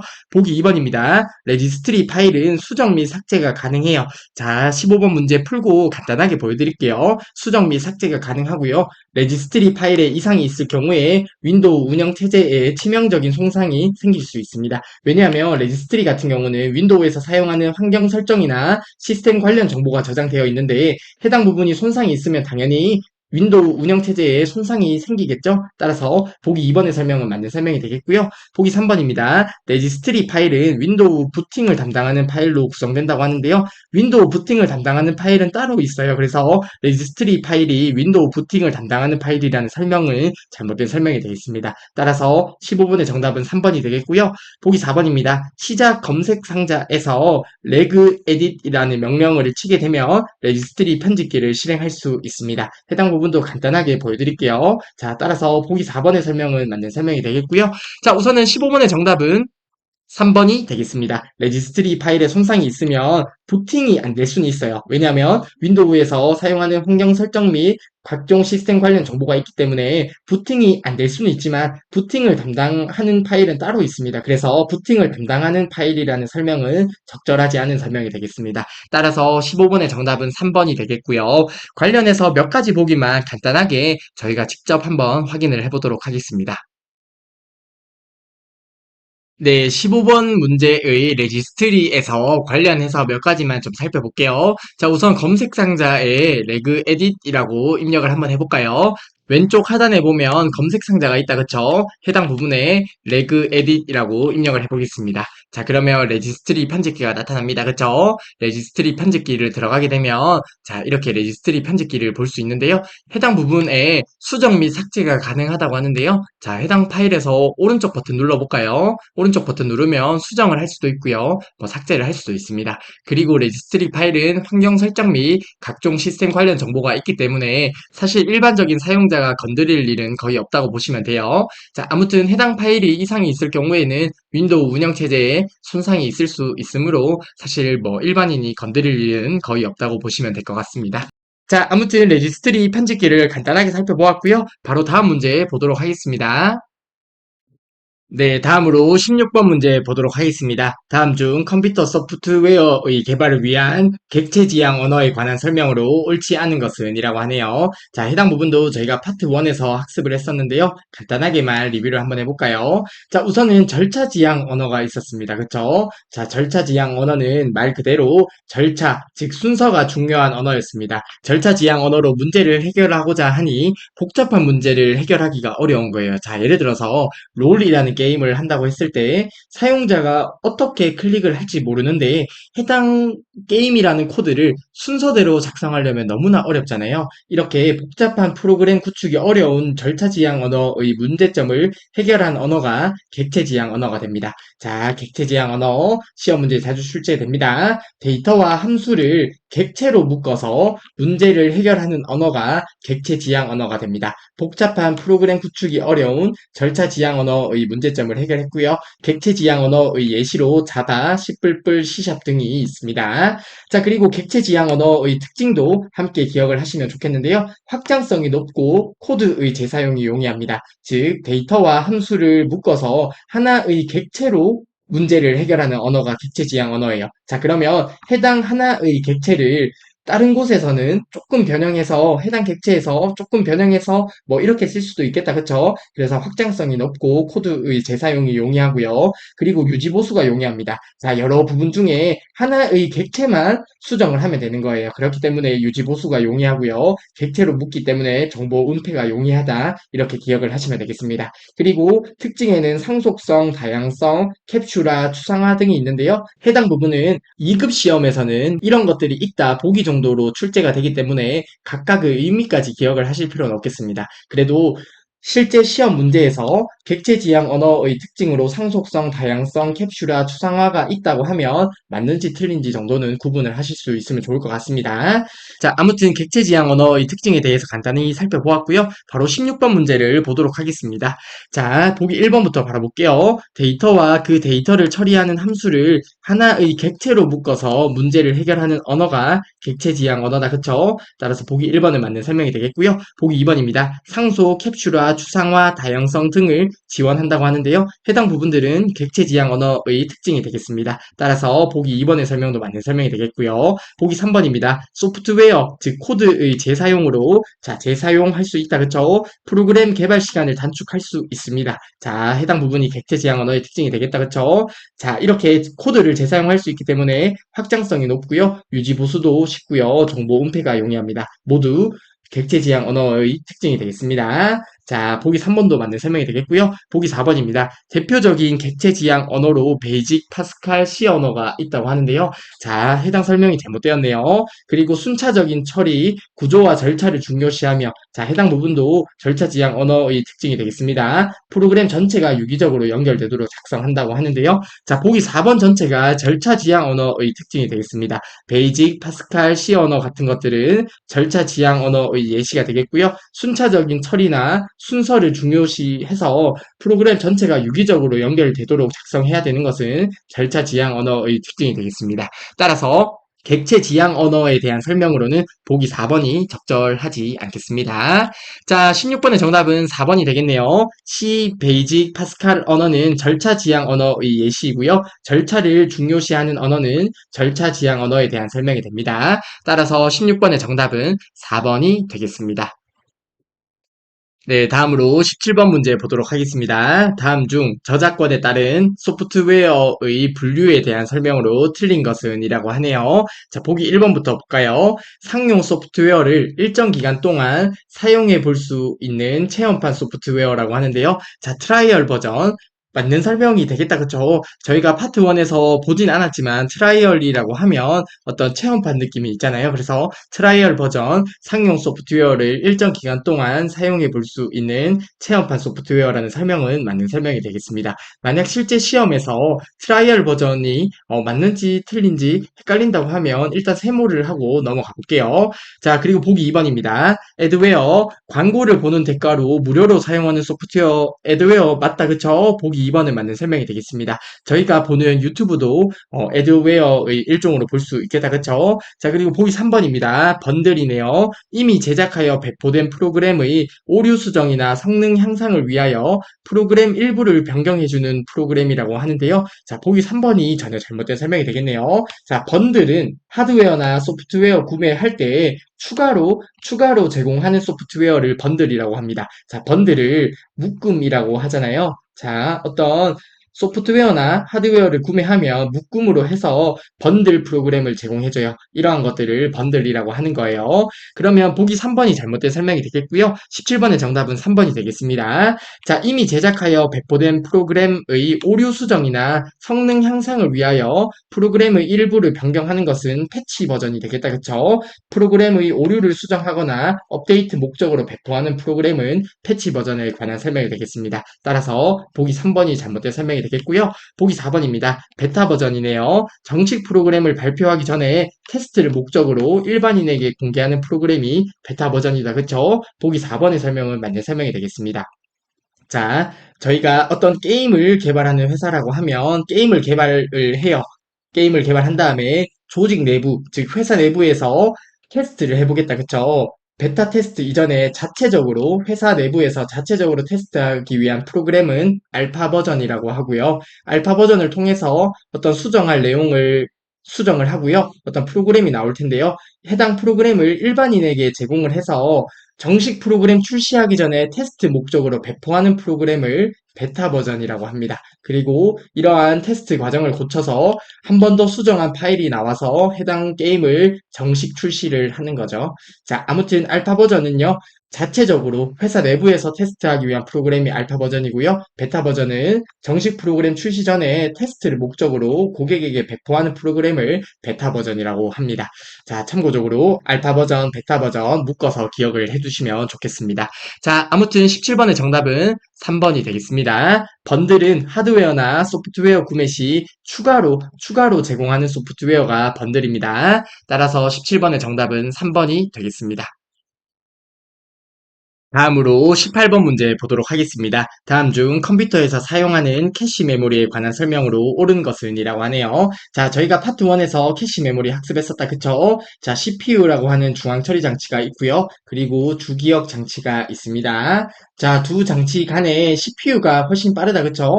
중앙 처리 장치와 주기억 장치 사이에서 속도 차이를 개선하기 위해서 캐시템 같은 메모리가 캐시 메모리예요. 즉 CPU와 주기억 장치 사이에 위치하면서 두 장치 사이의 속도 차이를 개선하는 메모리가 캐시 메모리가 되는데요. 이때 캐시 메모리는 속도가 빠르고 비싼 SRAM으로 구성이 됩니다. 해당 내용도 같이 기억을 하시면 되겠습니다. 자, 한번 18번 문제 바로 볼게요. 자, 보기 1번부터 한번 볼까요? 중앙 처리 장치와 주기억 장치 사이에 위치하여 컴퓨터의 처리 속도를 향상시키는 역할을 한다고 하는데요. 보기 1번이 맞는 설명이 되겠네요. 자, 해당 부분이 캐시 메모리의 정의가 되겠습니다. 자, 18번의 정답은 1번이 되겠습니다. 자, 그러면 나머지 보기가 왜 잘못되었는지만 확인을 해볼까요? 보기 2번입니다. 램의 종류 중 D램이 캐시 메모리로 사용된다고 하는데요. D램이 아니라 S램이 사용이 됩니다. 따라서 보기 2번은 잘못된 보기가 되겠고요. 보기 3번입니다. 보조기억 장치의 일부를 주기억 장치처럼 사용하는 메모리는 캐시 메모리가 아니라 가상 메모리가 된다. 그렇죠? 따라서 보기 3번도 잘못된 보기가 되겠네요. 자, 가상 메모리도 한번 볼까요? 자, 가상 메모리입니다. 자, 주기억 장치가 있고요. 그리고 보조기억 장치가 있습니다. 주기억 장치에 비해서 보조기억 장치는 저렴해요. 그렇기 때문에 보조기억 장치의 일부를 마치 주기억 장치처럼 사용하는 기법을 활용을 하는데요. 이러한 개념을 가상 메모리라고 하는 거예요. 보조기억 장치의 일부를 마치 주기억 장치처럼 사용하는 메모리를 가상 메모리라고 합니다. 따라서 보기 3번은 가상 메모리에 관한 설명이 되겠고요. 보기 4번입니다. 주기억 장치의 용량보다 큰 프로그램을 로딩하여 실행할 경우에 사용된다고 하는데요. 보기 4번도 가상 메모리에 관한 설명이 되겠습니다. 자, 어떤 프로그램이 실행될 때요. 어떤 프로그램이 실행이 되면 주기억 장치에 탑재가 되는데요. 만약에 주기억 장치보다 용량이 큰 프로그램이 있다고 하면 보조기억 장치의 일부를 주기억 장치처럼 사용하면 주기억 장치의 용량보다 큰 프로그램을 로딩할 수 있겠다. 그쵸? 따라서 보기 4번의 설명도 가상 메모리에 관한 설명이 되겠습니다. 자, 그래서 18번의 정답은 1번이 되겠고요. 보기 3번과 4번은 가상 메모리에 관한 설명으로 해당 부분은 기억을 하시면 좋을 것 같습니다. 자, 아무튼 18번의 정답은 1번이 되겠네요. 캐시 메모리는 중앙 처리 장치와 주기억 장치 사이에 위치해서 속도 차이를 개선하는 메모리가 캐시 메모리입니다. 따라서 18번의 정답은 1번이 되겠습니다. 네, 다음으로 19번 문제 보도록 하겠습니다. 자, 19번 문제는 디지털 컴퓨터와 아날로그 컴퓨터를 비교하는 문제가 되겠네요. 저희가 1회 기출 문제에서 살펴봤던 내용인데요. 자, 해당 개념은 2급 시험에서 종종 시험 문제에 나오더라고요. 그래서 해당 개념을 기억하셨으면 좋겠고요. 자, 우선은 간단하게만 더 살펴볼게요. 디지털 컴퓨터가 있고요. 아날로그 컴퓨터가 있습니다. 두 컴퓨터의 장점을 결합한 컴퓨터는 하이브리드 컴퓨터라고 합니다. 자, 1회 기출문제 때 살펴봤지만 간단하게만 더 살펴볼게요. 자, 디지털 컴퓨터 그래프로 나타나면 이런 형태가 된다고 말씀드렸다. 그쵸? 자, 해당 부분이 0, 1, 0, 1, 0, 1 이런 식이 되고요. 아날로그 컴퓨터 같은 경우를 그래프로 나타내게 되면 이러한 형태가 되게 됩니다.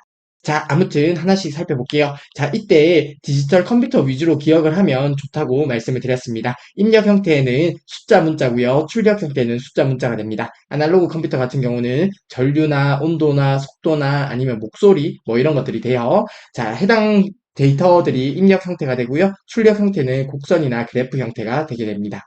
자, 그리고 연산 장치는 디지털 컴퓨터에서는 4층 연산을 사용을 하고요. 회로 같은 경우는 논리 회로를 사용하는데 논리가 true 또는 false 이런 것들을 논리라고 하잖아요. 그래서 false일 때는 0이 되고요. true일 때는 1이 돼요. 그래서 사용하는 회로는 논리 회로를 사용을 하고요. 아날로그 컴퓨터에서는 미적분 연산을 사용을 하고요. 증폭 회로를 사용하게 됩니다. 그리고 정밀도 같은 경우 디지털 컴퓨터는 필요한 한도까지 정밀하게 표현을 할 수 있는데 아날로그 컴퓨터는 제한적입니다. 자, 예를 들어서 목소리가 몇 개다 이런 것들은 정밀도를 표현할 때 제한적이잖아요. 아무래도 그렇기 때문에 디지털 컴퓨터는 정밀도를 필요한 한도까지 표현할 수 있다. 이렇게 보시면 될 것 같고요. 그리고 프로그래밍은 디지털 컴퓨터에서 필요합니다. 아날로그 컴퓨터는 필요하지 않고요. 디지털 컴퓨터에서는 프로그래밍이 필요하다 보니 연산 속도는 느리고요. 그리고 아날로그 컴퓨터는 빠릅니다. 그리고 용도가 전용이기 때문에, 즉 하나의 목적으로만 사용하는 것이 아날로그 컴퓨터이기 때문에 속도도 빠르다고 생각하시면 됩니다. 그리고 디지털 컴퓨터는 저희들이 일반적으로 사용하는 컴퓨터인데요. 저희가 여러 용도로 사용을 하잖아요. 그래서 범용 여러 용도로 사용한다고 생각을 하시면 될 것 같고요. 디지털 컴퓨터는 고가고요. 아날로그 컴퓨터는 하나의 목적으로만 사용하는 컴퓨터이기 때문에 상대적으로 저가라는 특징이 있습니다. 자, 해당 부분 기억을 하시고요. 디지털 컴퓨터 위주로 기억을 하시면 아날로그 컴퓨터는 자연스럽게 외워지실 거라 생각을 합니다. 자, 아무튼 19번 문제 바로 볼게요. 다음 중 아날로그 컴퓨터와 다시 다음 중 아날로그 컴퓨터와 비교하여 디지털 컴퓨터의 특징으로 옳지 않은 것은 이라고 하네요. 자, 보기 1번 보도록 하겠습니다. 데이터의 각 자리마다 0 혹은 1의 비트로 표현한 이산적인 데이터를 처리하며 논리 회로로 구성된다고 하는데요. 보기 1번은 맞는 설명이 되겠다. 그쵸? 해당 설명은 디지털 컴퓨터의 특징이 되겠습니다. 자, 각 데이터를 0 또는 1과 같은 숫자로 표현을 하고요. 해당 부분이 비트로 표현하는 거예요. 그리고 이산적인 데이터를 처리하며 논리 회로로 구성된다는 특징이 있습니다. 보기 1번을 맞는 설명이 되겠고요. 보기 2번입니다. 데이터 처리를 위한 명령어들로 구성된 프로그램에 의해서 동작하는 것이 디지털 컴퓨터가 되죠. 그렇기 때문에 프로그래밍이 필요한 컴퓨터가 디지털 컴퓨터가 되고요. 그리고 보기 3번입니다. 온도, 전압, 진동, 해당 보기만 봐도 바로 잘못된 설명인 것을 알 수 있겠습니다. 온도, 전압, 진동 등과 같이 연속적으로 변하는 데이터를 효율적으로 처리할 수 있는 것은 아날로그 컴퓨터의 특징이 되겠습니다. 자, 온도나 전압이나 진동 등과 같은 이러한 데이터를 처리하는데 효율적인 컴퓨터는 아날로그 컴퓨터가 됩니다. 자, 그리고 보기 4번 산술 및 논리 연산을 처리하는 회로에 기반을 둔 범용 컴퓨터로 사용된다고 하는데요. 해당 설명도 맞는 설명이다. 그쵸? 자, 디지털 컴퓨터는 범용으로 사용을 하고요. 산술 및 논리 연산을 처리하는 회로에 기반을 두고 있습니다. 따라서 보기 4번의 설명도 맞는 설명이 되겠습니다. 자, 아날로그 컴퓨터랑 디지털 컴퓨터 비교하는 것 그렇게 어렵지 않다. 그쵸? 실제로 보기에서도 헷갈리게 나오기보다는 이렇게 딱 명확하게 보기에 출제되기 때문에 이러한 문제들은 쉽게 정답을 맞출 수 있을 거라 생각을 합니다. 자, 아무튼 19번의 정답은 3번이 되겠습니다. 온도, 전압, 진동 등 연속적인 데이터를 처리하는 컴퓨터는 아날로그 컴퓨터의 특징이 되겠습니다. 따라서 19번의 정답은 3번이 되겠습니다. 네, 마지막으로 20번 문제 보도록 하겠습니다. 자, 20번 문제 보기 전에 암호화 기법에 대해서 살펴보고 20번 문제를 풀어볼게요. 자, 말 그대로 암호화하는 기법이 두 가지가 있는데요. 해당 기법을 비교하면서 기억을 해주시면 좋겠습니다. 자, 비밀키 암호화 기법이 있고요. 공개키 암호화 기법이 있습니다. 자, 해당 부분을 살펴볼게요. 자, 예를 들어서 컴퓨터에서 생각을 했을 때, 자, 컴퓨터를 사용하는 사용자가 있다고 가정을 해볼게요. 자, 해당 사용자가 어떤 파일을 보낼 때는 암호화를 하겠다, 그쵸? 자, 해당 파일을 아무나 보면 안 되는 파일이에요. 그래서 파일을 보낼 때는 암호화를 하고요. 해당 파일을 열 때는 복호화의 과정을 거칠 거예요. 자, 해당 파일을 받는 수신자가 맞다고 했을 때는 복호화의 과정을 거쳐서 해당 파일을 열람할 수 있게 한다고 우선은 생각을 하자고요. 자, 해당 부분에서 출발을 하면 됩니다. 자, 다시 한번 말씀드릴게요. 자, 제가 어떤 파일을 보내려고 하는데요. 남들이 보면 안 되는 중요한 파일이에요. 그래서 파일을 보낼 때는 제가 암호화를 해서 보내고요. 그리고 해당 수신자가 맞을 때는 해당 수신자가 복호화를 해서 해당 파일을 열 수 있게 구성을 할 겁니다.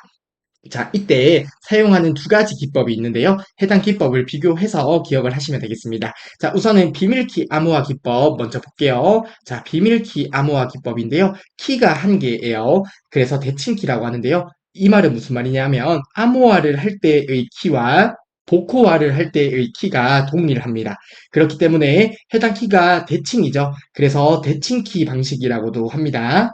자, 그리고 나서 암호화할 때 키를 비밀로 해요. 암호화할 때 키를 비밀로 하기 때문에 비밀키 암호화 기법이라고 하고요. 자, 이와 반대로 공개 키를 한번 볼까요? 자, 공개 키 암호화 기법 같은 경우는 암호화할 때 키가 있고요. 그리고 복호화할 때 키가 달라요. 두 키가 다르기 때문에 비대칭 키라고도 하고요. 이때 사용되는 키는 두 개가 되는 거죠.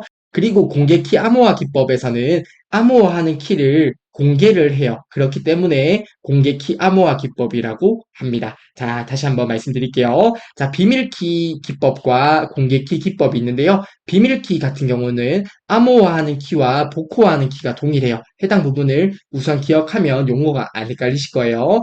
자, 암호화하는 키와 복호화하는 키가 동일하기 때문에 해당 암호화하는 키는 당연히 비밀이 되어야겠다. 그쵸? 그렇기 때문에 비밀키 암호화 기법이라고 하고요. 사용하는 키가 한 개죠. 키가 한 개고요. 그리고 암호화하는 키와 복호화하는 키가 동일하기 때문에 대칭이잖아요. 대칭키라고도 합니다.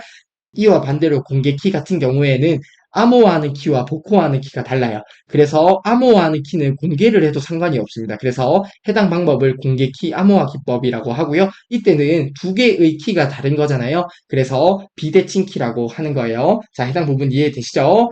그리고 비밀키 암호화 기법을 조금 더 보게 되면 알고리즘이 단순하고요. 공개키 암호화 기법은 알고리즘이 복잡해요. 해당 부분 기억해 주시고요. 비밀키 암호화 기법은 알고리즘이 단순하다 보니까 암호화와 복호화할 때 속도가 빠릅니다. 당연히 알고리즘이 단순하니까 속도는 빠를 거고요. 공개키 암호화 기법은 알고리즘이 복잡해서 암호화와 복호화할 때 속도가 느리다는 특징이 있습니다. 자, 해당 부분 기억해 주시고요. 그리고 비밀키 암호화 기법 같은 경우에는 알고리즘이 단순하기 때문에 사용자가 증가할수록 키가 선형적으로 증가해요. 따라서 사용자가 증가할수록 관리할 키의 수가 많아진다는 특징이 있고요. 공개 키 암호화 기법 같은 경우는 알고리즘이 복잡하다 보니까 사용자가 늘어날 때마다 키가 그만큼 선형적으로 늘지는 않습니다. 그렇기 때문에 비밀키 암호화 기법에 비해서 상대적으로 관리할 키의 수가 적습니다. 그리고 비밀키 암호화 기법에서 사용하는 알고리즘은 DES고요. 공개키 암호화 기법에서 사용하는 거는 RSA예요. 해당 부분도 기억을 해주시면 좋겠습니다. 자, 해당 개념 외운다고 생각하지 말고요. 제가 앞서 말씀드렸던 해당 내용을 이해를 하시면 자연스럽게 외워지실 거라 생각을 합니다. 그리고 하나의 암기 팁을 드리자고 하면 비밀키 암호화 기법은 암호화할 때와 복호화할 때의 키가 동일하잖아요. 그렇기 때문에 해당 키가 공개되면 뒤진다. 이렇게 외워주시면 되겠습니다. 비밀키 암호화 기법은 키가 하나예요. 그쵸? 암호화할 때와 복호화할 때 사용하는 키가 하나이기 때문에 해당 암호화할 때 키가 공개가 되면 뒤진다. 이렇게 기억을 하시면 좋겠습니다. 자, 다시 한 번만 정리해드리면 비밀키 암호화 기법은 암호화할 때와 복호화할 때 키가 동일합니다. 그래서 대칭키라고도 하고요. 해당 키는 공개가 되면 뒤진다. DES 기억을 해주시고요. 비밀키 암호화 기법은 알고리즘이 단순합니다. 그렇기 때문에 암호화, 복호화 속도가 빠르고요. 알고리즘이 단순함으로 사용자가 증가할수록 키가 선형적으로 증가해요. 그래서 사용자가 증가할수록 관리할 키의 수가 많아진다라고 생각을 해주시면 되겠습니다. 그리고 공개 키 암호화 기법 같은 경우는 암호화할 때 키와 복호할 때 키가 달라요. 그래서 비대칭 키라고도 하고요. 알고리즘이 복잡하기 때문에 암호화, 복호화 속도가 느리고요. 알고리즘이 복잡하다 보니 사용자가 증가함에 따라서 키가 선형적으로 증가하진 않아요. 그래서 상대적으로 관리할 키의 수가 적다라는 특징이 있고요. RSA라는 알고리즘을 사용하게 됩니다. 자, 아무튼 해당 부분 기억을 해주시면 좋을 것 같습니다. 자, 이러한 개념을 바탕으로 해서 20번 문제 볼게요. 다음 중 비대칭형 암호화 방식의 특징이 아닌 것은 이라고 하네요. 자, 비대칭형의 특징이 아닌 것은 이라고 합니다. 자, 보기 1번 볼게요. 암호키와 해독키가 분리되어 있다고 하는데요. 보기 1번의 설명은 맞는 설명이 되겠다. 그쵸?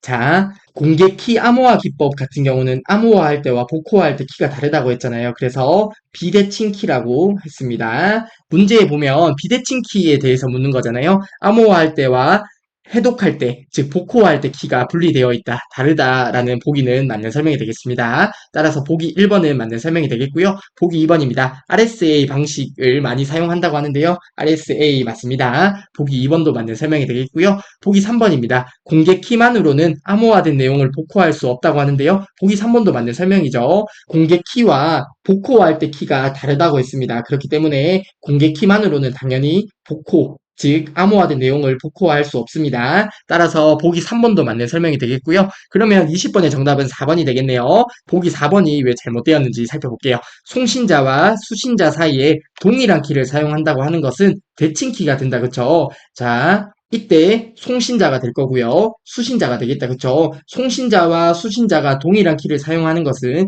대칭키고요. 다른 말로 비밀키 암호화 기법이라고 합니다. 따라서 보기 4번이 비대칭 키의 특징이 아닌 게 되겠고요. 따라서 20번의 정답은 4번이 되겠습니다. 자, 해당 부분이 헷갈릴 수 있는데요. 제가 앞서 설명드렸던 해당 그림을 기억하면 크게 안 헷갈릴 수 있을 거라 생각을 합니다. 자, 아무튼 20번 문제도 이렇게 풀어보았습니다. 이번 시간에 2회 기출문제의 컴퓨터 일반 부분 1번부터 20번까지의 모든 문제를 풀이해보았고요. 이번 시간도 정말 수고 많으셨고 다음 시간에는 스프레드시트 일반의 문제풀이를 하도록 하겠습니다. 이번 시간도 정말 수고 많으셨습니다.